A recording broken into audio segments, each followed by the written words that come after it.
नागरिकांच्या मनामनातील आवाज, नाशिक आवाज। अरे मर जाएगी क्या? घंटा नहीं मरेगी। तुम लोगों की वजह से बीमार इनके टाइम पे मुसलमानों की, और तुम लोग गायों को ऐसे भर जा रहे हैं, ये मर जाएगी अभी। क्या घंटा नहीं मरेगी? तुम्हारे जैसे लोगों की वजह से बदनाम होते हैं हम लोग। अरे तुम हिंदुओं के ये काम करते हो, बकरीद पे खबर नहीं पड़ती। सही में कहता हूँ, कौन से कत्ल खाने पे ले जा रहे हो, खाली इतना पूछो तो। नाशिकमध्ये गो संरक्षणाचा एल्गार, मुस्लिम समाजाची सरकारला थेट चेतावणी। गोवंश विकणाऱ्यांना थारा नाही, मुस्लिम समाजाचा थेट इशारा। गो संरक्षणासाठी मुस्लिम समाजाची निर्णायक भूमिका, प्रशासनावर दबाव वाढला। गोवंश संरक्षणाच्या मुद्द्यावर आता मुस्लिम समाजातूनही मोठा पुढाकार घेतला जात असल्याचे चित्र नाशिकमध्ये पाहायला मिळते। गायीला राष्ट्रीय पशु घोषित करण्याची मागणी आणि गायी किंवा गोवंश विक्री करणाऱ्यांवर कठोर कारवाईची मागणी आता जोर धरू लागली आहे। बकरी ईदच्या पार्श्वभूमीवर मुस्लिम समाजातील विविध संघटना आणि धर्मगुरूंनी महत्त्वाची भूमिका घेतली आहे। बंदी असलेल्या जनावरांची कुर्बानी करू नये असे स्पष्ट आवाहन समाजातून करण्यात येत आहे। सोशल मीडियावरही या संदर्भातील पोस्टर मोठ्या प्रमाणात व्हायरल होत आहेत। छत्रपती शिवाजी महाराज मुस्लिम ब्रिगेडच्या वतीने गायीला राष्ट्रीय पशु घोषित करण्याची मागणी पुढे करण्यात आली आहे। देशातील सांस्कृतिक आणि धार्मिक भावना लक्षात घेऊन केंद्र सरकारने तातडीने निर्णय घ्यावा अशी मागणी संघटनेकडून करण्यात येत आहे। विशेष म्हणजे गायी किंवा गोवंश विक्री करणाऱ्यांवर कठोर कारवाई करण्याची मागणी ही मुस्लिम समाजातूनच पुढे येत आहे। गोवंश विक्री आणि कत्तली संदर्भातील बेकायदेशीर प्रकारांवर प्रशासनाने कठोर पावले उचलावीत अशी मागणी करण्यात येत आहे। नाशिक शहरात गोवंशांशी संबंधित घटनांमुळे प्रशासन सतर्क झाले असून संवेदनशील भागांवर विशेष लक्ष ठेवण्यात येत आहे।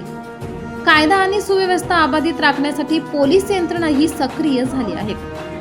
गो संरक्षणाचा मुद्दा आता केवळ एका समाजापुरता मर्यादित न राहता सर्व स्तरातून पुढे येताना दिसत आहे।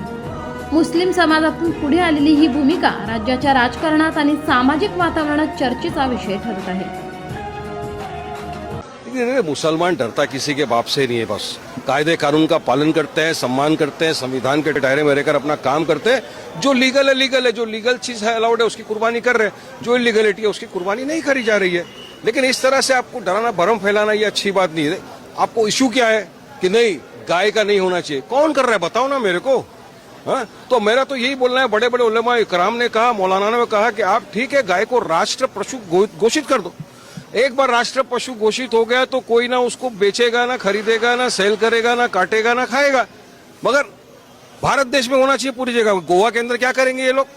किसने रोका है? बीजेपी को। करिए ना, गाय जम्मी दूसरी जगह मम्मी। गोवा के मंत्री ने कहा था अगर कम पड़ जाएगा तो हम इंपोर्ट करेंगे। हाँ, और यकीन मानिए आंकड़े हैं, डेटा है, दिखाता हूं मैं कि कितना टन, कितने बिलियन टन एक्सपोर्ट हुआ यहाँ से। शीप, गोट, केव बीफ, तमाम चीजें जाता है बाहर एक्सपोर्ट। और बड़े बड़े जो स्लॉटर हाउसेज है वो किसके पास है? ये बीजेपी के लोगों के पास है। नाम मुसलमान का आगे रख दिया। ओनरशिप देखिए आप किसकी है? इनकी है। बीजेपी को इलेक्शन में फंडिंग ये लोग करते हैं। करिए ना, बीजेपी किसने रोका है? आप एक मर्तबा पूरी तरह से इसको घोषित कर दीजिए। बेचारे कितने गरीब मुसलमान जिनकी मॉब लिंचिंग होती है, मॉब लिंचिंग से बच जाएंगे। बेगुनाह बेकसूर लोग जिनको गाय के नाम पे हर दिन कत्ले आम कर दिया जाता है जिनका, वो बच जाएंगे। और ये गौ रक्षक जो घूमते फिर रहे दादागिरी करते हुए ये तथाकथित, इनका भी धंधा पानी सब बंद हो जाएगा।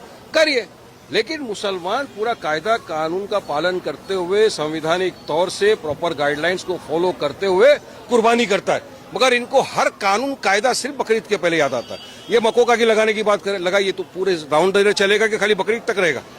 करिए, जो भी बेचेगा, खरीदेगा, काटेगा, खाएगा, कुछ भी करेगा उसके खिलाफ कंप्लेंट होना चाहिए, केस होना चाहिए। कौन रोका है?